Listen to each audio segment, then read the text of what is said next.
So class শুরু করি। গতদিন আমি পড়াইছিলাম হচ্ছে আমাদের লুপ অফ হেনরির।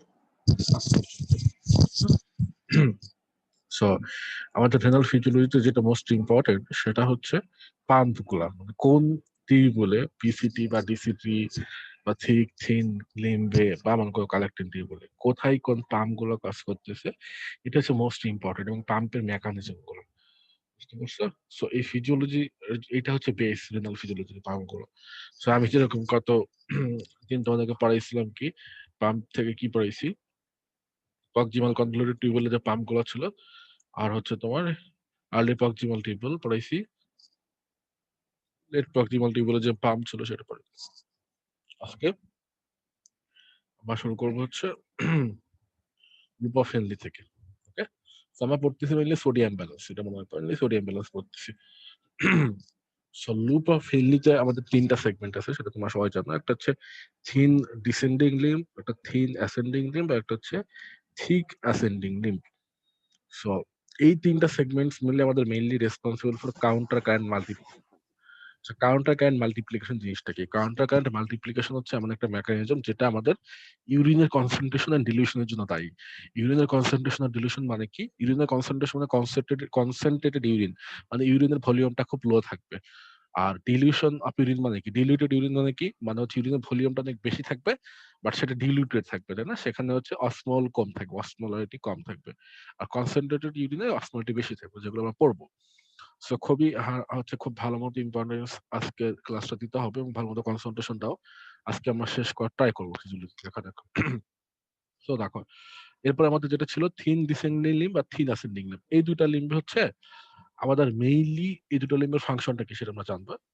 সেটা হচ্ছে থিন ডিসেন্ডিং আর থিন অ্যাসেন্ডিং লিম্বে আমাদের মেইনলি, এই দুইটা লিম্ব মেইনলি আমাদের ওয়াটার এন্ড সলিউডস এ, বোথ ওয়াটার এন্ড সলিউডস দুইটার ক্ষেত্রে এদের হাই পারমিয়েবল থাকে। ওকে, আমি আবার বলতেছি, হাই পারমিয়েবিলিটি থাকে। সো তুমি যদি, আমি যদি আলাদা আলাদা করে পড়াই তাহলে কি, সেটা হচ্ছে থিন ডিসেন্ডিং লিম্ব যেটা, সেটা হচ্ছে permeable to water and small solutes such as like, মনে করো small solutes like sodium chloride, urea, এগুলা। ওকে, আচ্ছা। সো এই থিন ডিসেন্ডিং এন্ড হচ্ছে থিন অ্যাসেন্ডিং, এই দুটাই আমি আবার বলতেছি যে high permeable to small solutes and water. এটুকু জানতে পারলেই হবে। আচ্ছা, এই বাকিগুলো আমি এরপরে হচ্ছে ইয়াতে পড়াবো, টপিকে পড়াবো। সো থিন ডিসেন্ডিং আর থিন অ্যাসেন্ডিং লিম্ব কোনটা ছিল, আশা করি তোমরা ভুলে যাওনি। মনে করো আমাদের যদি প্রক্সিমাল কনভলিউটেড টিউবুল এখান থেকে শুরু হলো, ডিসেন্ডিং লিম্ব, অ্যাসেন্ডিং লিম্ব, আমি সময়ের জন্য কম লাগে এই জন্য এইভাবে রাখতেছি। সো এটা মনে করো প্রক্সিমাল কনভলিউটেড টিউবুল, ঠিক আছে? এটা আর্লি প্রক্সিমাল কনভলিউটেড টিউবুল, এটা হচ্ছে এক নম্বর হচ্ছে আর্লি প্রক্সিমাল কনভলিউটেড টিউবুল। এটা মনে করো লেট প্রক্সিমাল কনভলিউটেড টিউবুল, ঠিক আছে? দেন আমাদের এটা কি, থিন ডিসেন্ডিং, থিন ডিসেন্ডিং। আর অ্যাসেন্ডিং তো বুঝতেছো, থিন অ্যাসেন্ডিং। আচ্ছা, এইটুকু মনে করো আমরা হচ্ছে একটু মোটা করে দিলাম, এটা মনে করো হচ্ছে থিক অ্যাসেন্ডিং, মোটা। আচ্ছা, দেন এই যে আমাদের এই যে টিউবুলটা দেখতেছে, এটা হচ্ছে ডিস্টাল কনভলিউটেড টিউবুল, এটা হচ্ছে আর্লি আর এটা হচ্ছে লেট। ওকে, সো আমি 5 দিলাম, 5 হচ্ছে ডিস্টাল কনভলিউটেড টিউবুল, এই যে এই পোর্শন ডিস্টাল কনভলিউটেড টিউবুল। দেন এই যে দেখো কালেক্টিং ডাক্ট, এটা হচ্ছে পুরোটাই কালেক্টিং ডাক্ট। এটা হচ্ছে আমাদের একটা নেফ্রনের পোর্শন, তোমরা জানো তাই না? So thin descending and thin ascending, এই দুইটা লিম্বে, লুপ অফ হেনরির যে এই দুইটা পার্ট, এই দুইটা পার্টে কোনো আমাদের কোনো পাম্প নাই। ওকে, আমাদের কোনো পাম্প নাই, স্পেশালিস্ট কোনো পাম্প নাই। জাস্ট মনে রাখো এই দুইটা লিম্বে আমাদের মোটামুটি সলিউটস, স্মল যে সলিউট গুলো আছে like sodium chloride, water, urea এবং ওয়াটার, সলিউটস এন্ড ওয়াটারের জন্য তার পারমিয়েবল, মানে এখানে solutes and water both reabsorption হইতে পারে। ওকে, জাস্ট এটুকু মনে রাখো তাহলেই হবে।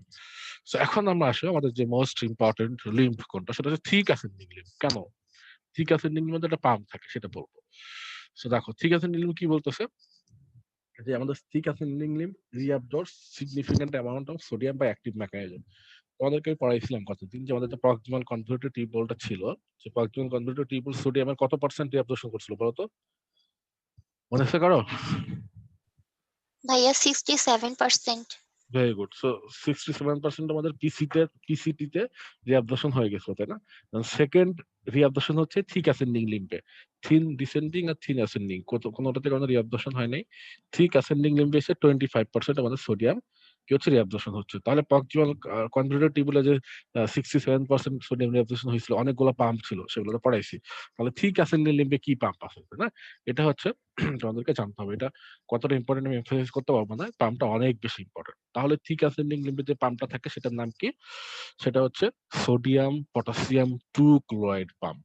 Sodium potassium 2 chloride pump. Okay, so পাম্পটা কিন্তু দেখো co transport, okay, counter transport না। তিনটা যে আয়ন আছে, okay, sodium cation, potassium cation আর ক্লোরাইড অ্যানায়ন, তিনটা ডিরেকশন কিন্তু একদিকে। তাহলে আবার বলতেছি পাম্পটার নাম কি? Sodium potassium 2 chloride ion. এখন এই পাম্পটার কাজটা কি, তাই না?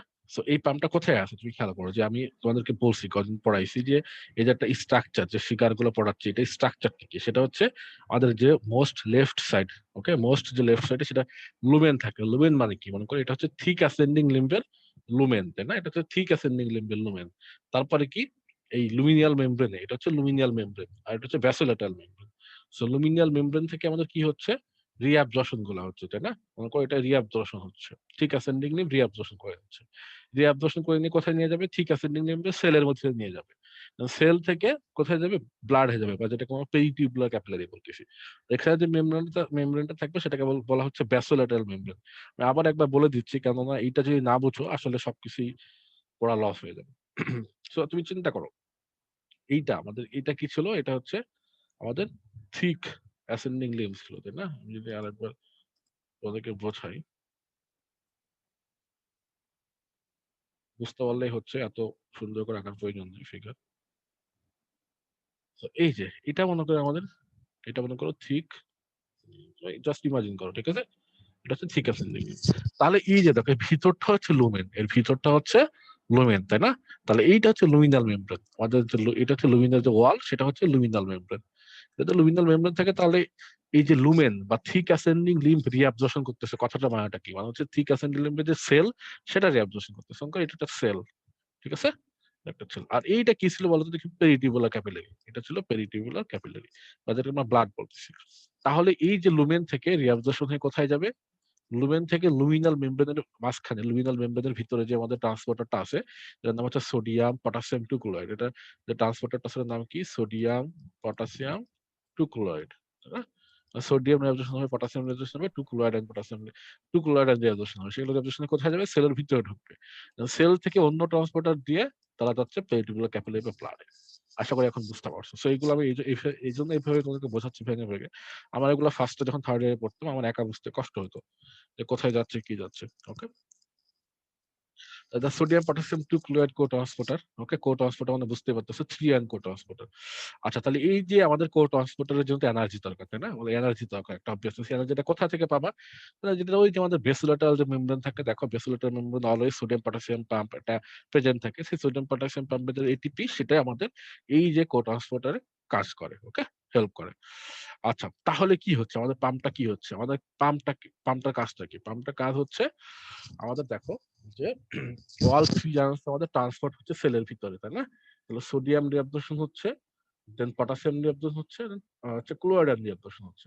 তুমি যদি খেয়াল করো, দেখো, তাহলে সোডিয়াম রিঅ্যাবজর্পশন হচ্ছে, একটা পটাশিয়াম রিঅ্যাবজর্পশন হচ্ছে, এবং এর সাথে দুইটা ক্লোরাইড রিঅ্যাবজর্পশন হচ্ছে। তাহলে যে সোডিয়ামটা রিঅ্যাবজর্পশন হলো, সোডিয়ামটা কোথায় যাবে? সেই সোডিয়ামটা সোডিয়াম পটাশিয়াম যে এটিপি স্টাম্প আছে বেসোলেটাল মেমব্রেন, ওই মেমব্রেনের মধ্যে দিয়ে ব্লাডে চলে যাচ্ছে।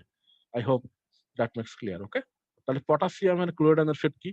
ক্লোরাইড আয়ন, দেখো ক্লোরাইড আয়ন সুন্দর মতো সেলে রিঅ্যাবজর্পশন হলো, দেন তার বেসোলেটাল মেমব্রেন একটা পাম্প আছে, এই যে দেখো, সেই পাম্পের মাধ্যমে সুন্দর মতো সে ব্লাডে চলে গেলো। তাহলে পটাশিয়ামের ফেটটা কি? এখন হচ্ছে পটাশিয়াম। তো পটাশিয়াম যেটা তুমি পাচ্ছ, সেই পটাশিয়াম, কিছু পটাশিয়াম ব্লাডে যাচ্ছে, রিঅ্যাবজর্পশন হচ্ছে, এবং কিছু পটাশিয়াম দেখো আবার ডিফিউজ ব্যাক করবে, মানে সে যেখান থেকে রিঅ্যাবজর্পশন হয়েছিল ঠিক সেখানে আবার ব্যাক করবে। এরকম বলতে পার, ভাইয়া কেন ব্যাক করবে? কেন? কারণটা কি? কারণ আছে, সেটা হচ্ছে, দেখো খুব ভালো মতো খেয়াল করো, আমাদের লুমেন থেকে তিনটা আয়ন রিঅ্যাবজর্পশন হচ্ছে, সেটা হচ্ছে সোডিয়াম, পটাশিয়াম আর ক্লোরাইড আয়ন। তাহলে সোডিয়াম এন্ড পটাশিয়াম কি ধরনের চার্জ? Positive charge. আর ক্লোরাইড কি ধরনের চার্জ? Negative charge. তাহলে দেখো, আমাদের কিন্তু বেশি বেশি পটাশিয়াম চার্জ রিঅ্যাবজর্পশন হয়ে যাচ্ছে, তাই না? এই জন্য কি আমাদের a portion of potassium, diffuses back into the lumen.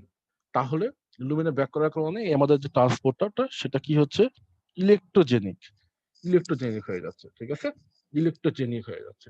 তাহলে আমাদের কোট্রান্সপোর্টারটা আলটিমেটলি একটা কি জিনিস কি ক্রিয়েট করতেছে, লুমেন পজিটিভ পটেনশিয়াল ডিফারেন্স। এটা মানে এটা কি, খেয়াল করো, আমি আবারও বলি যে একটা সোডিয়াম নিয়ন্ত্রণ হচ্ছে, একটা পটাশিয়াম নিয়ন্ত্রণ হচ্ছে, তাহলে সোডিয়াম পটাশিয়াম পরিমাণ তো অবভিয়াসলি ক্লোরাইডের আয়নের চাইতে বেশি। সোডিয়ামের যেহেতু পজিটিভ চার্জ, পটাশিয়ামের যেহেতু পজিটিভ চার্জ, তো বেশি বেশি পজিটিভ চার্জ ঢুকতেছে সেলের ভিতরে, লুমেন থেকে বের হয়ে সেলের ভিতরে বেশি বেশি পজিটিভ চার্জ ঢুকতেছে, তাই না? লুমেনটা কি হয়ে যাচ্ছে বলো, লুমেনটা তো বেশি নেগেটিভ হয়ে যাচ্ছে। সো লুমেনটা যেন বেশি নেগেটিভ হয়ে যাচ্ছে, এই জন্য পটাশিয়াম আবার এখানে ব্যাকফ্লো করে, তো ইলেকট্রোজেনিসিটিটা মেইনটেইন হয়। ওকে, ইলেকট্রোজেনিসিটিটা মেইনটেইন হয়। Potassium potassium sorry plus and হচ্ছে পজিটিভ এন্ড নেগেটিভ যে চার্জটা, সেটা যেন একটা ব্যালেন্স মেনটেন করে। ওকে, সো আলটিমেটলি আমাদের একটা লুমেন পজিটিভ পটেনশিয়াল ডিফারেন্স তৈরি হয়, একটা লুমেন পজিটিভ পটেনশিয়াল ডিফারেন্স তৈরি হয়। Okay, so lumen positive potential difference যে তৈরি হচ্ছে, এই জন্য লুমেন পজিটিভ পটেনশিয়াল ডিফারেন্সের ইম্পর্টেন্সটা কি? লুমেন পজিটিভ মানে বুঝতেছো তো, মানে হচ্ছে আমাদের লুমেনে একটা পজিটিভ পটেনশিয়াল ডিফারেন্স তৈরি হচ্ছে। ওকে, এই চার্জগুলোর কারণে। তাহলে এই যে লুমেন পজিটিভ পটেনশিয়াল ডিফারেন্স তৈরি হচ্ছে, এর কারণে আমাদের আরো কিছু সাবস্টেন্স আছে, সলিউট আছে, যেগুলো রিঅ্যাবজর্পশন হতে হেল্প করে। কি সেগুলো? দেখো, the electrogenic property of the sodium potassium two chloride cotransporter কি হচ্ছে, এটার কাজটা কি? এর কাজটা হচ্ছে আমাদের, এই দেখো, তিনটাতেই রিঅ্যাবজর্পশন করা। তো তিনটাতে যদি রিঅ্যাবজর্পশন করো, আলটিমেট কি হচ্ছে, আলটিমেট রেজাল্টটা কি? আলটিমেট রেজাল্টটা হচ্ছে it brings slightly more negative than positive charge into the cell. এটা কথা মানেটা কি? যে ভাই আপনি তো বললেন তাহলে পজিটিভ চার্জ বেশি বেশি ঢুকতেছে, কিন্তু আলটিমেট রেজাল্ট তো নেগেটিভ চার্জ বেশি, কারণ কি? এটা কারণটা শুনো। দেখো, সোডিয়াম কিন্তু একটা, পটাশিয়াম কিন্তু একটা, দুইটা। তাহলে দুইটা দুইটার কারণে কিন্তু দুইটা ক্লোরাইড আয়নে ঢুকতেছে, মানে দুইটা পজিটিভ চার্জের কারণে দুইটা নেগেটিভ চার্জ ঢুকতেছে। তা আমি যদি সোজা করে বলি যে একসাথে মোট চারটা চার্জ ঢুকতেছে, দুইটা পজিটিভ এবং দুইটা নেগেটিভ। সো দুইটা পজিটিভ চার্জ ঢুকতেছে, দুইটা নেগেটিভ চার্জ ঢুকতেছে, কিন্তু আবার একটা পজিটিভ চার্জ কিন্তু ডিফিউজ ব্যাক করতেছে। আশা করি তোমরা বুঝতে পারছো। একটা পজিটিভ চার্জ কিন্তু ডিফিউজ ব্যাক করতেছে, কিন্তু সেটা কিন্তু পরে, ঠিক আছে, সেটা কিন্তু পরে। তো প্রথম দিকে আমাদের কি হয়, প্রথম দিকে যেটা হচ্ছিল যে আমাদের ফার্স্টের দিকে কি হচ্ছিল, ফার্স্টের দিকে আমাদের বেশি বেশি পজিটিভ চার্জ ঢুকতেছিল, সোডিয়াম এন্ড পটাশিয়াম, যেটা বেশি বেশি পজিটিভ চার্জ ঢুকতেছিল। ফার্স্টের দিকে আমাদের পজিটিভ চার্জের পরিমাণটা বেশি দেন নেগেটিভ চার্জ, কিন্তু শেষে যখন কি হচ্ছে, পটাশিয়াম ডিফিউজ ব্যাক করতেছে, তখন কি হচ্ছে, তখন কিন্তু আলটিমেট যে রেজাল্ট সেটা হচ্ছে মোর এন্ড মোর আমাদের নেগেটিভ চার্জ সেলে ঢুকতেছে। Okay, more and more negative charge ঢুকতেছে, ঠিক আছে। তাহলে এই যে পটাশিয়ামটা যে ব্যাক করতেছে পরে, ব্যাক করে আমাদের লুমিনেটা পজিটিভ চার্জ ক্রিয়েট করতেছে। যেহেতু ক্লোরাইড নেগেটিভ, তাহলে এখন আমাদের আলটিমেট রেজাল্টটা কি? আলটিমেট রেজাল্ট হচ্ছে থিক অ্যাসেন্ডিং লিম্বে বেশি বেশি বেশি বেশি নেগেটিভ চার্জ আছে দেন পজিটিভ চার্জ। তাহলে পজিটিভ চার্জ বেশি কোথায় আছে? লুমেনে আছে, তাই না? যেহেতু পটাশিয়াম আবার ব্যাক করতেছে, যেহেতু লুমেনে আছে, এই জন্য আমাদের লুমেনের চার্জটা দেখো পজিটিভ। এটাকে বলতেছি positive lumen positive potential difference. এটাকে বলতেছি লুমেন পজিটিভ পটেনশিয়াল ডিফারেন্স। এই লুমেন পজিটিভ পটেনশিয়াল ডিফারেন্সের জন্য আমাদের আরো দুইটা সাবস্টেন্স রিঅ্যাবজর্পশন হয় বা হেল্প করে, সেটা হচ্ছে ক্যালসিয়াম এন্ড ম্যাগনেসিয়াম। এটা মনে রাখবা যে লুমেন যে পজিটিভ পটেনশিয়াল ডিফারেন্স আছে, এই জন্য আমাদের ক্যালসিয়াম এন্ড ম্যাগনেসিয়ামের রিঅ্যাবজর্পশনে হেল্প হয়। আচ্ছা, হোয়াটসঅ্যাপে কে কি টেক্সট করতেছে একটু চেক করে দিন।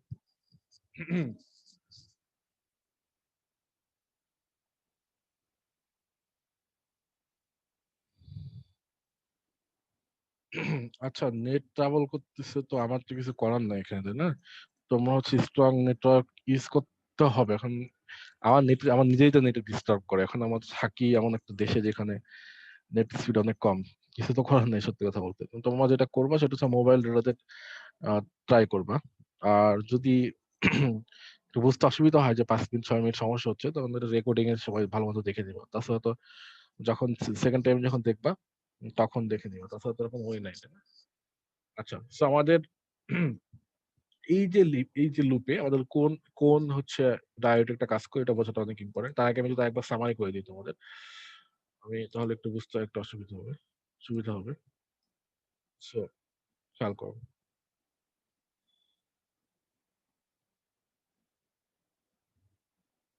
পেঁচানোর কিচ্ছু নাই। ওকে, চিন্তা করো যে আমাদের ফার্স্টে কি ঢুকতেছে, এটা হচ্ছে ঠিক আছে নিল। ফার্স্টে আমাদের সোডিয়াম ঢুকবে, মনে করো সোডিয়াম, দেন পটাশিয়াম ঢুকতেছে, ঠিক আছে। তো সোডিয়াম পটাশিয়াম দুইটা চার্জ কি বলো, পজিটিভ। তাহলে আলটিমেটলি আমাদের প্রথমে বেশি বেশি পজিটিভ চার্জ ঢুকতেছে, এটা তো তোমার ক্লিয়ার। দেন টু ক্লোরাইড আয়ন ঢুকতেছে, তার মানে কি, দুইটা পজিটিভ ঢুকতেছে এবং দুইটা নেগেটিভ ঢুকতেছে, তাই না? তাহলে মনে করো এখন ব্যালেন্স তৈরি হয়ে যাচ্ছে। কিন্তু সমস্যাটা হচ্ছে আমাদের পটাশিয়াম আবার ডিফিউজ ব্যাক করবে, পটাশিয়াম যদি আবার ডিফিউজ ব্যাক করে তাহলে আলটিমেট রেজাল্টটা কি? আলটিমেট হচ্ছে সেলের ভিতরে তো নেগেটিভটা বেশি হয়ে গেল, তাই না? তাহলে লুমেনের ভিতরে একটা পজিটিভ, যে লুমেন পজিটিভ পটেনশিয়াল তৈরি হচ্ছে পটাশিয়াম ডিফিউজ ব্যাক করার জন্য, এটার ভ্যালু হচ্ছে +7 মিলিভোল্ট। এই যে লুমেন পজিটিভ পটেনশিয়াল ডিফারেন্স তৈরি হলো, মানে লুমেনটা পজিটিভ হলো, এর জন্য সুবিধা হচ্ছে ক্যালসিয়াম আর ম্যাগনেসিয়াম আর বেশি বেশি ব্লাড থেকে আমাদের রিঅ্যাবজর্পশন হতে পারে, ক্যালসিয়াম এন্ড ম্যাগনেসিয়াম। ওকে, এটা আমরা পরে পড়বো। ডান। আচ্ছা, এখন আসো আমাদের যে তোমাদের 4th ইয়ারে পড়ছো, যা ফার্স্ট ইয়ার থার্ড ইয়ারে পড়ো নাই, তাদের ভালো মতো কনসেন্ট্রেশন দাও। ডায়াবেটিক্স, আমাদের যে ডায়াবেটিক্স ড্রাগ আছে, লুপ ডায়াবেটিক্স নামে একটা ডায়াবেটিক্স আছে। ওকে, ডায়াবেটিক্স এর কাজ কি? ডায়াবেটিক্স এর কাজ হচ্ছে সোডিয়াম এন্ড ওয়াটার এক্সক্রিশন করা মেইনলি। সো এই ডায়াবেটিক্স হচ্ছে, লুপ ডায়াবেটিক্স নামে যে ডায়াবেটিক্সটা আছে, এর মেইন যে সাইট অফ অ্যাকশন সেটা হচ্ছে যে থিক অ্যাসেন্ডিং লিম্ব। ওকে, তার মেইন যে অ্যাকশন সেটা হচ্ছে থিক অ্যাসেন্ডিং লিম্ব। তাহলে ডায়াবেটিস কি করে? তো লুপ ডায়াবেটিক্স এর একটা ড্রাগের নাম কি? ফুসেমাইড, তোমার সবাই জানো। তাহলে ফুসেমাইড কি করে? যে সোডিয়াম পটাশিয়াম টু ক্লোরাইড যে পাম্প আছে, এই পাম্পটাকে ইনহিবিট করে। তো পাম্পটাকে যদি ইনহিবিট করতে পারে তাহলে কি হবে? তুমি বলো, তোমার নিজেরাই বলো। পাম্পটা যদি ইনহিবিট করে, সোডিয়াম রিঅ্যাবজর্পশন হবে না, পটাশিয়াম রিঅ্যাবজর্পশন হবে না, ক্লোরাইড রিঅ্যাবজর্পশন হবে না, এবং আলটিমেটলি এগুলো এক্সক্রিশন হবে। তার মানে আমাদের বডি থেকে ইসিএফ ভলিউমটা বের হয়ে যাবে, তাই না? বডি থেকে আমাদের ভলিউমটা বের হয়ে যাচ্ছে। তাহলে আমরা যদি ইডিমা ডেভেলপ করে, লাইক মনে করো কোন পেশেন্টের যখন ইডিমা হয়, নেফ্রোটিক সিনড্রোমে বা হার্ট ফেলিওরে, আমরা কেন লুপ ডায়াবেটিক্স ইউজ করি? তাহলে সেখানেও আজকে যে ফুসেমাইড কেন ইউজ করি? ফুসেমাইড ইউজ করি যেন আমাদের বডি থেকে এক্সেস যে ওয়াটারটা সেটা এক্সক্রিশন হয়ে যায়। ওকে, আচ্ছা, তাহলে এইটা হচ্ছে আমাদের কি গেল? এটা হচ্ছে থিক অ্যাসেন্ডিং লিম্ব গেল। তাহলে থিক অ্যাসেন্ডিং লিম্বের পাম্পটা আশা করি তোমার ক্লিয়ার। এখন আমরা যে পাম্পটা পড়বো সেটা হচ্ছে, আমরা চলে আসি distal tubule. Distal tubule and collecting duct. Distal tubule collecting duct মানে হচ্ছে আমাদের টার্মিনাল নেফ্রন। তাহলে এই যে distal tubule and collecting duct, এই টোটাল মিলে, এই দুইটা মিলে কত পার্সেন্ট আমাদের সোডিয়াম রিঅ্যাবজর্পশন হতে পারে? তুমি চিন্তা করো, আমাদের টক টিউবুলে ছিল 67 আর এখানে ছিল 25 আগেরটাতে, তাহলে বাকি থাকে কত? 8%। তাহলে এই 8% আমাদের ডিস্টাল টিউবুল এন্ড কালেক্টিং টিউবুলে রিঅ্যাবজর্পশন হয়ে যাবে, তাই না?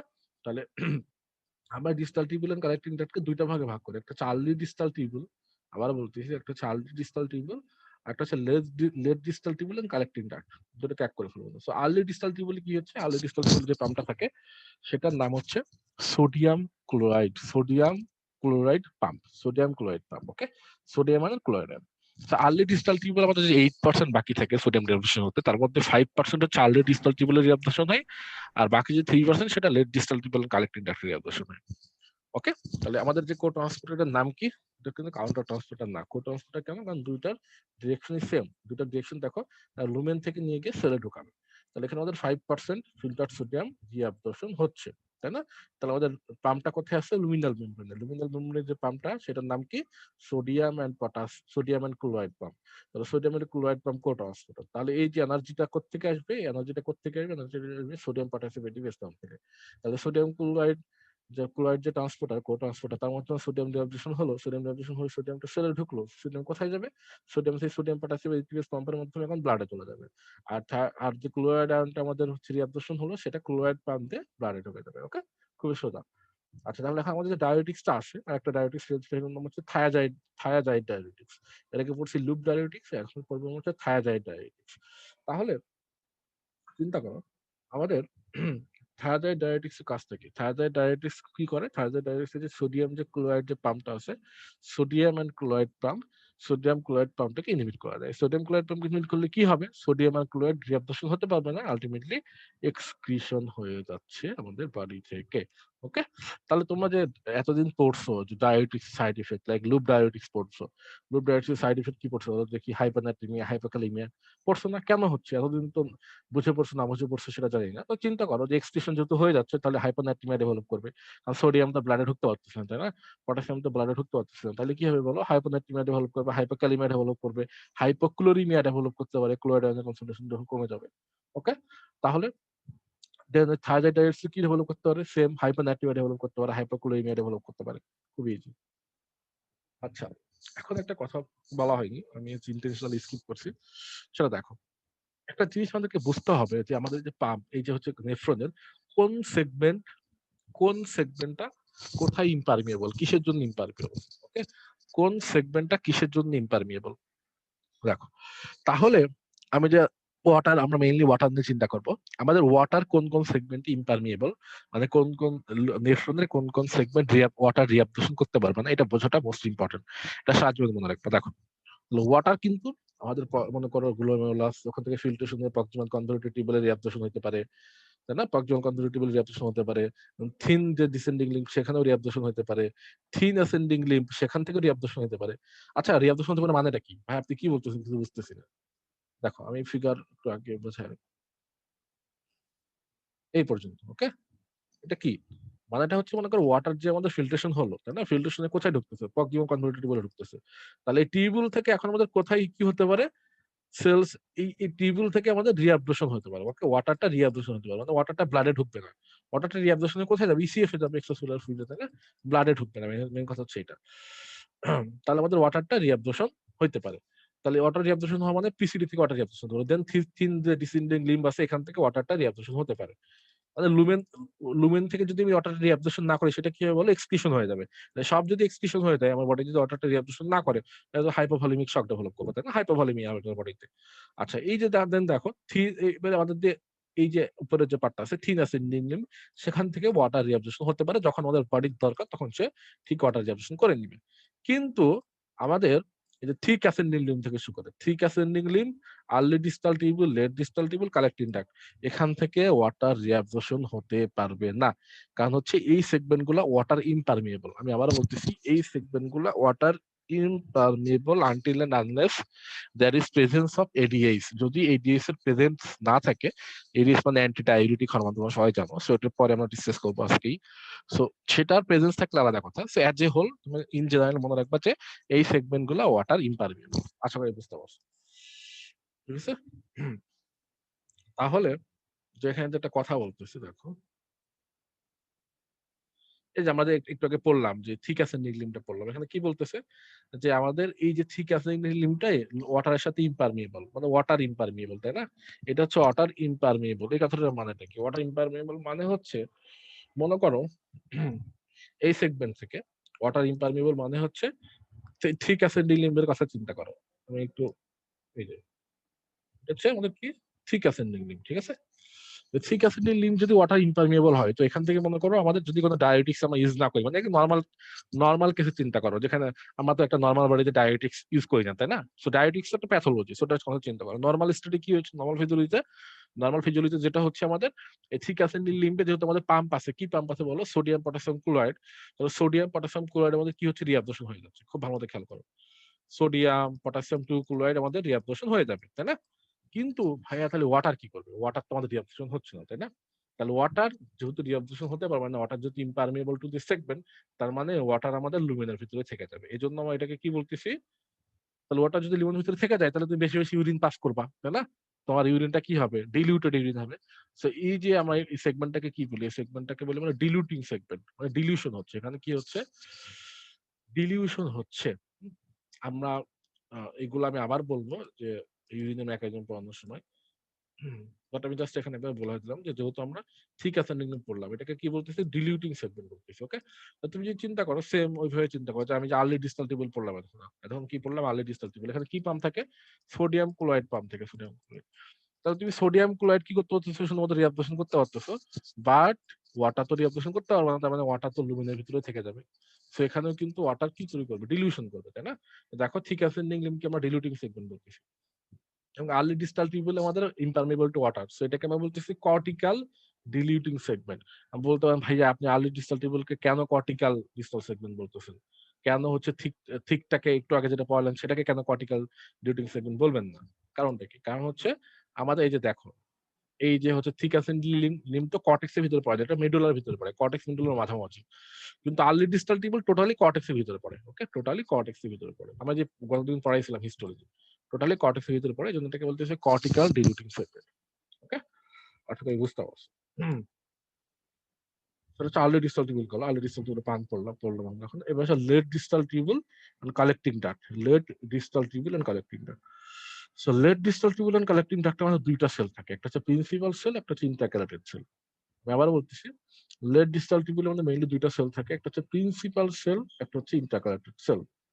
So late distal tubule আমাদের ফাংশন কি? Late distal tubule দুটো এই যে দেখো there are two major types of cells involved, একটা হচ্ছে প্রিন্সিপাল সেলস, একটা হচ্ছে আলফা ইন্টারক্যালেটেড সেলস।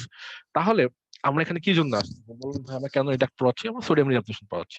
তাহলে এতক্ষণ পর্যন্ত আমাদের কত পার্সেন্ট সোডিয়াম রিঅ্যাবজর্পশন হয়ে গেছে? 97% সোডিয়াম রিঅ্যাবজর্পশন হয়ে গেছে, তাই না? তো বাকি থাকে কত? 3%। তো the late distal tubule and collecting duct reabsorb করে কত পার্সেন্ট? 3%। 3% হচ্ছে সোডিয়াম রিঅ্যাবজর্ব করে, মনে রাখবে, ঠিক আছে? তো দুইটা সেল আছে যেটা বললাম। তবে প্রিন্সিপাল সেলসের একটা আলাদা কাজ আছে, আলফা ইন্টিগ্রেটেড সেলসের একটা আলাদা কাজ আছে। আমি এতক্ষণ আজকে যা পড়াইছি সবকিছু হাই yield ইনফো, একটা জিনিস লো yield না, আমি আবারও বলতেছি। তো এই যে প্রিন্সিপাল সেলের কাজটা কি, আলফা ইন্টিগ্রেটেড যে সেলের কাজটা কি, এটা ঠোঁটস্থ রাখতে হবে। ওকে, ঠোঁটস্থ রাখতে হবে, এটা যেন কখনো ভুল না হয়। ঠোঁটস্থ মানে তোমার যখনই তোমার কাজ করবো তুমি যখন বলতে পারো, ঠোঁটের আগায় রাখতে হবে, বিষয়টা হচ্ছে এরকম। এটা এতটাই ইম্পর্টেন্ট এবং এতটাই হাই yield একটা info. Okay, so principal cells and alpha integrated cells. So principal cells এর কাজ হচ্ছে, আমি আবার বলতেছি, খেয়াল করো, sodium reabsorption, water reabsorption and potassium secretion. Sodium reabsorption, water reabsorption, potassium secretion, এটা প্রিন্সিপাল সেল। আলফা ইন্টিগ্রেটেড সেলের কাজ হচ্ছে পটাশিয়াম রিঅ্যাবজর্পশন, উল্টা। এখানে পটাশিয়াম সিক্রেশন ছিল, আর আলফা ইন্টিগ্রেটেড যে সেলটা আছে সেটা করবে potassium reabsorption and hydrogen secretion. সবকিছু আমরা পড়বো, সব পার্টগুলাই আমরা পড়বো, ডোন্ট ওয়ারি। আচ্ছা, তাহলে আমাদের এখন মেকানিজমটা কি? আমাদের হচ্ছে আমরা প্রিন্সিপাল সেলসটা মেইনলি পড়বো এখানে।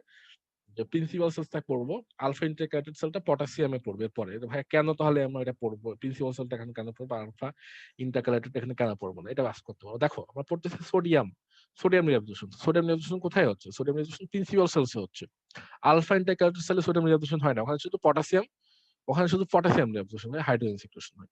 আর প্রিন্সিপাল সেলে কি হচ্ছে? Sodium reabsorption, water reabsorption and potassium secretion. তাহলে আমাদের পাম্পটা কি, যে কেমন হচ্ছে ভাইয়া, কেমনে হচ্ছে? এইটা হচ্ছে মিলিয়ন ডলার কোশ্চেন, যে ভাইয়া কেমনে হচ্ছে। খুব ভালো মতো খেয়াল করো। সেটা হচ্ছে আমাদের যে আর্লি ডিস্টাল টিউবুল কানেক্টিং ডাক্টের যে প্রিন্সিপাল সেল থাকে, প্রিন্সিপাল সেলে আসলে কি পাম্প থাকে? প্রিন্সিপাল সেলে মেইন যে পাম্পটা থাকে, পাম্প আমি যে সেটাকে আমি বলতে পারি সোডিয়াম চ্যানেল, সেটাকে বলি এপিথেলিয়াল সোডিয়াম চ্যানেল। এটা এপিথেলিয়াল সোডিয়াম চ্যানেল। এই যে দেখো, এই যে সোডিয়াম যে চ্যানেল ঢুকতেছে, এটাকে বলি এপিথেলিয়াল সোডিয়াম চ্যানেল। তাহলে mechanism for sodium reabsorption in the principal cells of the late distal tubule connecting duct, এই যে আমরা পড়তেছি, সেটা হচ্ছে লুমিনাল মেমব্রেনে একটা চ্যানেল থাকে, সেটার নাম হচ্ছে epithelial sodium channel. Epithelial sodium channel কি হয়? এপিথেলিয়াল সোডিয়াম চ্যানেল যেটা হয়, যেমন সোডিয়াম ডিফিউজ করে down it's electrochemical gradient. Down it's electrochemical gradient মানে কি? এটা তো তোমরা সবাই জানো, এটা তো আর বলার কিছু নাই, রাইট? এগেইনস্ট না, ডাউন ইটস ইলেকট্রিক্যাল গ্রেডিয়েন্ট। আচ্ছা, তাহলে যেটা হচ্ছে দেখো, সোডিয়াম আমাদের রিঅ্যাবজর্পশন হচ্ছে ডাউন ইটস ইলেকট্রোকেমিক্যাল গ্রেডিয়েন্ট, মানে যেখানে আমাদের হাই থেকে লো সেখানে যাচ্ছে। আচ্ছা, তাহলে ডাউন ইটস ইলেকট্রোকেমিক্যাল গ্রেডিয়েন্টে যাচ্ছে from the lumen into the cell, from the lumen into the cell, তাই না? তাহলে আমাদের সোডিয়াম যেটা লুমেনে ছিল, সেই লুমেন থেকে সোডিয়ামটা সেলের ভিতরে কি হবে? রিঅ্যাবজর্পশন হবে। সেলের ভিতরে রিঅ্যাবজর্পশন হবে। কিভাবে রিঅ্যাবজর্পশন হবে? সোডিয়াম একটা চ্যানেল থাকবে, এটা কোনো পাম্প না, এটা সোডিয়াম চ্যানেল, এটার নাম হচ্ছে এপিথেলিয়াল সোডিয়াম চ্যানেল। তাহলে এপিথেলিয়াল যে সোডিয়াম চ্যানেল আছে, সেটার মাধ্যমে রিঅ্যাবজর্পশন হলো কোথায় আসবে? কোথায় ঢুকলো? সেলে ঢুকলো। দেন আমাদের ব্যাসিলাটারি মেমব্রেনে কি আছে? সোডিয়াম পটাশিয়াম ইনট্রাফেস পাম্প আছে। সো যেই সোডিয়ামটা ঢুকলো ব্যাসিলাটারি মেমব্রেনে, সোডিয়াম পটাশিয়াম এটিপিএস যে পাম্প, এর মাধ্যমে সোডিয়াম আমাদের ইসিএফ এ চলে যাচ্ছে, বা পেইটি বলে ক্যাপিলারি বা ব্লাডে ঢুকে যাচ্ছে। ওকে, এইটা হচ্ছে কথা। তাহলে এই যে এখন কথা হচ্ছে ভাইয়া, তাহলে আপনি যে এতক্ষণ পক করলেন যে এই আর্লি ডিস্টাল টিউবুল হচ্ছে করে না, ওয়াটার রিঅ্যাবজর্পশন করে না, তাহলে আর্লি ডিস্টাল টিউবুল কি সোডিয়াম রিঅ্যাবজর্পশন করে? হ্যাঁ, early distal tubule sodium reabsorption করে, ঠিক আছে। কিন্তু এই সোডিয়াম রিঅ্যাবজর্পশনে হেল্প করে কি, এটা তোমাকে বুঝতে হবে, যে সোডিয়াম যে রিঅ্যাবজর্পশন করতেছে এটাকে ইনফ্লুয়েন্স কি করতেছে? এই early distal tubule, late distal tubule and collecting duct. Early distal tubule ঠিক না, আমরা লেট ডিস্টাল টিউবুলের কথা যদি বলি, আর্লি ডিস্টাল টিউবুলে আলাদা পাম্প পড়াইলাম। Late distal tubule and collecting ডাক্টে সোডিয়াম রিঅ্যাবজর্পশন করার জন্য আমাদের একটা সাবস্টেন্স আছে, যেটা অনেক বেশি এক্সাগারেট করে রিঅ্যাবজর্পশনটাকে। সেটা কি? সেটা হচ্ছে, আমি আবারও বলতেছি, collecting duct and late distal টিউবুলে এই যে দুইটা জায়গায় সোডিয়াম যে রিঅ্যাবজর্পশন বা সোডিয়াম এক্সপ্রেশন, এটা হরমোনালি রেগুলেটেড। দেখো আমরা কিন্তু এতক্ষণ কি পড়ছি? আমরা এতক্ষণ পিসিটি পড়লাম, দেন হচ্ছে পসিবল কনজারভেটিভ পড়লাম, থিক অ্যাসেন্ডিং লিম্ব পড়লাম, আর্লি ডিস্টাল টিউবুল পড়লাম। এই তিনটাতে কিন্তু সোডিয়াম রিঅ্যাবজর্পশন হরমোনালি মেডিটেড ছিল না। এই তিনটা সেগমেন্টে কি হচ্ছে, আমাদের বডিতে মনে করো যখন বেশি বেশি সোডিয়াম আসে, আমাদের বডির যখন সোডিয়াম রিঅ্যাবজর্পশন করার দরকার, তখন সে রিঅ্যাবজর্পশন করবে। আমার বডিতে যদি অনেক ওয়াটার থাকে, অনেক সোডিয়াম থাকে, সে রিঅ্যাবজর্পশন করবে না, সোজা হিসাব, নর্মাল ফিজিওলজি। ওকে, আমাদের বডি যে সিএনএস রেসপন্স, সেটা সিএনএস ঠিক করবে যে বডিতে আমার দরকার আছে কিনা রিঅ্যাবজর্পশনের জন্য। কিন্তু কথা হচ্ছে এই যে late distal tubular collecting duct, এখানে আমাদের সোডিয়াম রিঅ্যাবজর্পশন হচ্ছে টোটালি হরমোনালি মিডিয়েটেড। হরমোনটার নাম কি? সেটা হচ্ছে হরমোনের যে যেহেতু রেগুলেশন হয়, সে কোন হরমোন দিয়ে? সেটা হচ্ছে অ্যালডোস্টেরন। সো অ্যালডোস্টেরনের কাছ থেকে, অ্যালডোস্টেরন হচ্ছে একটা স্টেরয়েড হরমোন যেটা আমাদের কি করতেছে, যে প্রিন্সিপাল সেলসের উপর ডিরেক্ট কাজ করে সোডিয়াম রিঅ্যাবজর্পশন করার জন্য। ওকে, সো এখন আমি এটা ডিটেইলস আরো পড়াবো। সো অ্যালডোস্টেরন আমি কোথা থেকে পাচ্ছি এটা কি খেয়াল করো, যে অ্যালডোস্টেরন আসলে আমি পাচ্ছি না কোথা থেকে। অ্যালডোস্টেরন কোথা থেকে সিক্রেশন হয়? অ্যালডোস্টেরন তোমরা পড়ছো, দেখো, মনে করে দেখো, আমরা এটা এন্ডোক্রাইনে পড়াবো, এন্ডোক্রাইন সিস্টেমে। সেটা হচ্ছে আমাদের যে তিনটা লেয়ার আছে অ্যাড্রেনাল গ্ল্যান্ডে, যে লেয়ার আছে না, কর্টেক্স, কর্টেক্সে যে তিনটা লেয়ার থাকে, কি কি লেয়ার থাকে? অ্যাড্রেনাল কর্টেক্সে কি কি লেয়ার থাকে বলতে পারবে কেউ? অ্যাড্রেনাল কর্টেক্সে কি কি? জোনা জি ভাইয়া, glomerulosa, zona glomerulosa, zona fasciculata, zona zona reticularis. Fasciculata, zona very good, very reticularis. Good, এই তো very good. So amazed. So তোমার যে অ্যাড্রেনাল কর্টেক্সের যে তিনটা লেয়ার থাকে, তোমরা সবাই জানো, সেটা হচ্ছে, তোমরা মনে রাখবা, আমি মনে রাখতাম, জিএফআর, ওকে, গ্লোমেরুলার ফিল্ট্রেশন রেট। জি তে গ্লোমেরুলোসা, এফ তে ফ্যাসিকুলোটা, আর তে রেটিকুলারিস। ওকে, তো জোনা গ্লোমেরুলোসা, জোনা ফ্যাসিকুলোটা, জোনা রেটিকুলারিস, এই যে জোনা গ্লোমেরুলোসা থেকে আমাদের অ্যালডোস্টেরনটা সিক্রেশন হচ্ছে। জোনা গ্লোমেরুলোসা থেকে আমাদের অ্যালডোস্টেরনটা সিক্রেশন হচ্ছে, তাহলে তুমি বুঝে গেলে তুমি কোথা থেকে পাচ্ছি, তাই না? এই কর্টেক্স থেকে পাচ্ছ। আচ্ছা, দেন আমাদের এই অ্যালডোস্টেরনটা কাজটা কি? অ্যালডোস্টেরন হচ্ছে আমাদের এই যে এপিথেলিয়াল যে সোডিয়াম চ্যানেল আছে, এপিথেলিয়াল যে আমাদের লুমিনিয়াল যে সোডিয়াম চ্যানেল আছে, এটাকে সে কি করবে? স্টিমুলেট করবে, ইনডিউস করবে। ওকে, এটাকে সে ইনডিউস করবে কেন? যেন বেশি বেশি সোডিয়াম অ্যাবজর্পশন হইতে পারে। যে এটাকে বলতেছি আমাদের লুমিনিয়াল, যেহেতু লুমিনে আছে, এপিথেলিয়াল লুমিনিয়াল সোডিয়াম চ্যানেল। ওকে, এপিথেলিয়াল লুমিনিয়াল সোডিয়াম চ্যানেল, এটাকে অ্যালডোস্টেরন রিঅ্যাবজর্পশন বেশি বেশি স্টিমুলেট করবে, ইনডিউস করবে। আলটিমেটলি হচ্ছে আমাদের বেশি বেশি সোডিয়াম রিঅ্যাবজর্পশন হচ্ছে। ওকে, এটা হচ্ছে হরমোনালি মিডিয়েটেড। আচ্ছা, তো এখন দেখো, আমাদের কিন্তু সোডিয়াম যেহেতু রিঅ্যাবজর্পশন হবে, তার তার হচ্ছে সোডিয়াম রিঅ্যাবজর্পশনের সাথে আমি আরো বলতেছি, সোডিয়াম যেহেতু রিঅ্যাবজর্পশন হবে, তার এক্সচেঞ্জে আমাদের পটাশিয়ামটা সিক্রেশন হবে। কারণটা কি? অ্যালডোস্টেরনের কাজ কি? অ্যালডোস্টেরনের কাজ পরে বলতেছি, তুমি আগেই দেখো, আমি একটু আগে বলছি। ভাই কেন হবে তোমাকে আমি একটু আগেই বলছি, কেমনে হচ্ছে খেয়াল করো। অ্যালডোস্টেরনের কাজ কি? অ্যালডোস্টেরন না, প্রিন্সিপাল সেলের কাজ কি? প্রিন্সিপাল সেলের কাজ হচ্ছে সোডিয়াম রিঅ্যাবজর্পশন করা, ওয়াটার রিঅ্যাবজর্পশন করা, পটাশিয়াম সিক্রেশন করা। খুব ভালো মতো কথাটা খেয়াল করো। তাহলে আমাদের সোডিয়াম রিঅ্যাবজর্পশন হয়ে যাচ্ছে। আর সোডিয়াম যদি রিঅ্যাবজর্পশন হয়, ওয়াটার অলওয়েজ ফলোস সোডিয়াম, ওয়াটারের সাথে সোডিয়ামের সাথে ওয়াটার রিঅ্যাবজর্পশন হবে। সোডিয়াম যদি রিঅ্যাবজর্পশন হলো, সেই সোডিয়ামটা যাবে কোথায়? সেলে নিশ্চয়ই বসে থাকবে না। সোডিয়ামটা সুন্দর মতো আমাদের যে ভ্যাসোলেটাল মেমব্রেনে সোডিয়াম পটাশিয়াম এন্টিওএস পাম্প থাকে, সেই পাম্পের মাধ্যমে পেরিটিবুলার ক্যাপিলারি ব্লাডে ঢুকে যাচ্ছে। কিন্তু ওই যে ওখানে যে আমাদের পাম্প থাকে, সেখানে পাম্পটার নাম কি? সোডিয়াম পটাশিয়াম এন্টিওএস পাম্প। শুধুমাত্র সোডিয়াম ঢুকে না ওখান থেকে, ওই সোডিয়াম শুধুমাত্র ব্লাডে ঢুকবে না, পটাশিয়ামও কি হবে? সেলের ভিতরে ঢুকবে, তাই না? আমাদের এটা কাউন্টার ট্রান্সপোর্ট ছিল, সোডিয়াম সেল থেকে ব্লাডে যাবে, আর পটাশিয়াম ব্লাড থেকে সেলে আসবে। তাহলে এই যে পটাশিয়ামটা আসছে, তুমি যত বেশি সোডিয়াম রিঅ্যাবজর্পশন করবা, যত বেশি সোডিয়াম, শুনতে পাচ্ছ আমাকে? জি ভাইয়া, শোনা যাচ্ছে। আচ্ছা, নেটওয়ার্ক একটু ডিস্টার্ব হচ্ছে। আচ্ছা, আর বোধহয় আমাদের এখানে খুব বেশি সময় নাই। আচ্ছা, 2-1 মিনিট আছে। হুম,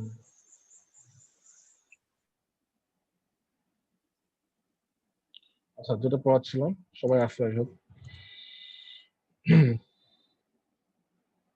তো দেখো, সেটা হচ্ছে আমি যেটা বললাম, যে সোডিয়াম যে সেলে ঢুকতেছে, সেই সোডিয়ামটা কোথায় যাবে? ব্লাডে যাবে। তো ব্লাডে যাওয়ার জন্য, স্ক্রিন শেয়ারটা অফ হয়ে গেছে আমার। দেখো আমি স্ক্রিন শেয়ার করতেছি, তোমাদের কাছে আসতে সময় লাগবে হয়তো। দেখতে পাচ্ছ এখন? না ভাইয়া। জি ভাইয়া। আচ্ছা, তো সোডিয়াম যেটা ঢুকতেছে আমাদের, সোডিয়াম যেটা ঢুকতেছে সেলের ভিতরে, ওই সোডিয়ামটা কি করবে? আবার পেরিটিবুলার ক্যাপিলারিতে ঢুকতেছে, তাই না? আমাদের সেই মেমব্রেনের যে মেমব্রেনটা আছে, ভ্যাসোলেটাল মেমব্রেন, সেই ভ্যাসোলেটাল মেমব্রেনের যে পাম্পটা আছে, তার নাম হচ্ছে সোডিয়াম পটাশিয়াম পাম্প। তো পটাশিয়াম তো আবার সেই পাম্পের মাধ্যমে সেলে ঢুকতেছে, তো পটাশিয়ামটা কি হবে? এক্সক্রিশন হতে হবে। তাহলে যত বেশি সোডিয়াম রিঅ্যাবজর্পশন হচ্ছে, তত বেশি পটাশিয়াম এক্সক্রিশন হবে। তাহলে প্রিন্সিপাল সেলের কাজটা কি? Sodium reabsorption, water reabsorption and potassium secretion. আশা করি বুঝতে পারছো। আর অ্যালডোস্টেরনের কাছ থেকে সবাই মনে করে দেখো, অ্যালডোস্টেরনের তিনটা কাজ ছিল। অ্যালডোস্টেরনের একটা কাজ হচ্ছে সোডিয়াম রিঅ্যাবজর্পশন করা, একটা কাজ হচ্ছে পটাশিয়াম সিক্রেশন করা, একটা কাজ হচ্ছে হাইড্রোজেন সিক্রেশন করা। ওকে, আমরা সিভিএস ফিজিওলজিতে পড়েছিলাম। সোডিয়াম রিঅ্যাবজর্পশন করা, পটাশিয়াম সিক্রেশন করা, হাইড্রোজেন সিক্রেশন করা। তাহলে এই যে আমাদের প্রিন্সিপাল সেলের কাজটা কিন্তু হয়ে যাচ্ছে। ওকে, আচ্ছা, এখন আমাদের একটা ডায়াবেটিক্স আছে, এটা খুব ইম্পর্টেন্ট, খুব ভালো মতো খেয়াল করবা। সেটাকে আমরা বলছি পটাশিয়াম স্পিয়ারিং ডায়াবেটিক্স। তাহলে এটাকে আমরা দুইটা ডায়াবেটিক্স করলাম, একটা হচ্ছে লুপ ডায়াবেটিক্স পড়ছি, একটা হচ্ছে থায়াজাইড ডায়াবেটিক্স পড়ছি, তাই না? এখন যে ডায়াবেটিক্স আমরা পড়বো, সেটা হচ্ছে potassium sparing diabetes. Potassium sparing diabetes কথাটা শুনে তোমরা বুঝো যে পটাশিয়ামকে ছাড়তে হবে, মানে পটাশিয়াম স্পেয়ার করতেছে এখানে, মানেটা কি? সো এই ডায়াবেটিস কি কি আছে? অ্যামাইলোরাইড, ট্রাইঅ্যামটেরিন আর হচ্ছে স্পারোনোলেকটোন। এগুলোর কাজটা কি? পটাশিয়াম স্পেয়ারিং ডায়াবেটিস মানে হচ্ছে, খুব ভালো মতো খেয়াল করো, আমরা কিন্তু এর আগে যে 2টা ডায়াবেটিস পড়ছি, 2টা পাম্পে কাজ করছে। আমি একটু ব্যাক করে তোমাদেরকে দেখাই। দেখো, থিক অ্যাসেন্ডিং লুপে কি ছিল? লুপ ডায়াবেটিক্স ছিল। সো দেখো, থিক অ্যাসেন্ডিং লুপ যখন কাজ করতেছে তখন কিন্তু সোডিয়াম ক্লোরাইডের সাথে পটাশিয়ামও কিন্তু এক্সক্রিশন হয়ে যাচ্ছে, যেহেতু পটাশিয়াম রিঅ্যাবজর্পশন হতে পারছে না। সো পটাশিয়াম আমাদের বডি থেকে বের হয়ে যাচ্ছে। সো আমাদের বডিতে হাইপোক্যালিমিয়া ডেভেলপ করতেছে। আশা করি তোমরা বুঝছো। এখন দেখো, পরের যে পাম্পটা পড়লাম, আর্লি ডিসটালটি বলে, সেখানেও কিন্তু দেখো সোডিয়াম আর ক্লোরাইড, ঠিক আছে, রিঅ্যাবজর্পশন হতে পারতেছে না। সো আমাদের বডি থেকে বের হয়ে যাচ্ছে এবং আলটিমেটলি পটাশিয়াম যে আমাদের যে ঢুকে সেলের ভিতরে, সেই পটাশিয়ামটা সিক্রেশন হয়ে বের হয়ে যায়। সো এখানে আমি পটাশিয়ামকে করতে পারতেছি না, মানে ধরে রাখতে পারতেছি না বডিতে। এই দেখো, পটাশিয়াম এটিপিএস পাম্প থেকে, ভাইয়া বলতো ভাইয়া কোথেকে পটাশিয়াম এখানে এক্সক্রিশন হচ্ছে, যে পটাশিয়াম এটিপিএস পাম্প থেকে সোডিয়াম ঢুকলো ব্লাডে বা পেইটি বলে ক্যাপাইতে, পটাশিয়াম তোমার ঢুকতেছে সেলের ভিতরে, তাই না? যেহেতু এটা কাউন্টার ট্রান্সপোর্ট, তো পটাশিয়াম তো সিক্রেশন হতে হবে, যেটা সেলের ভিতরে ঢুকছে। তাহলে এখানেও আলটিমেটলি পটাশিয়াম বার হয়ে যাচ্ছে। তো এখানে আমাদের হাইপোক্যালেমিয়া ডেভেলপ করতেছে বডিতে। তাহলে কথাটা হচ্ছে, এই যে লেট ডিস্টাল টিউবুলেন্ট কালেক্টিং ট্র্যাক্টটা দেখো, তাহলে লেট ডিস্টাল টিউবুলেন্ট কালেক্টিং ট্র্যাক্ট কি হচ্ছে? আমাদের কিন্তু একটা কাউন্টার ট্রান্সপোর্ট, সেটা কিন্তু উল্টা। সেটা হচ্ছে নর্মাল স্টেটে আমাদের পটাশিয়াম সিক্রেশন হচ্ছে। অ্যালডোস্টেরনের কাজ হচ্ছে নর্মালি পটাশিয়াম সিক্রেশন করা। এখন যদি আমি অ্যালডোস্টেরনের কাজটাকে প্রিভেন্ট করতে পারি, কি দিয়ে? ডায়াবেটিক্স দিয়ে। পটাশিয়াম স্পেয়ারিং ডায়াবেটিক্স, তার মানে কি হচ্ছে?